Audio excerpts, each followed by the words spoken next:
ഈ കുറച്ച് ഇൻഫ്ലുവൻഷ്യൽ ആയിട്ടുള്ളൊരു ഗുരു എന്ന രീതിയിലൊരാൾ എൻ്റെ ലൈഫിലോട്ട് വന്നു.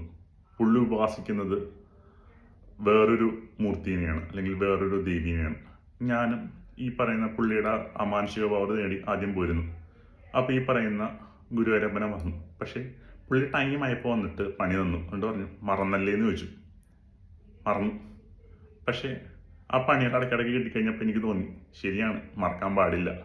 അങ്ങനെയൊക്കെ സമയത്ത് ഞാൻ ഈ പറയുന്ന എൻ്റെ ഒരു ഗുരുനാഥനോട് ചോദിച്ചു കഴിഞ്ഞപ്പോൾ പുള്ളി പറഞ്ഞു, ഒരിക്കലും നമ്മൾ ആരെയൊക്കെ പ്രാർത്ഥിച്ചിട്ടുണ്ടോ അവരൊന്നും നമുക്ക് മറക്കാൻ പറ്റില്ല. മറന്നു പോയി കഴിഞ്ഞിട്ടുണ്ടെങ്കിൽ അപ്പം പണി കിട്ടും. എസ്പെഷ്യലി ഗുരുവായൂരപ്പനൊക്കെ ഓൺ ദ സ്പോട്ടിൽ പണി തന്നുകൊണ്ടിരിക്കും. അതുകൊണ്ടാണ് ഞാൻ പറയുന്നത്, പ്രാർത്ഥന മുടക്കരുത്, നമ്മൾ കൺസിസ്റ്റൻ്റ് ആവണം.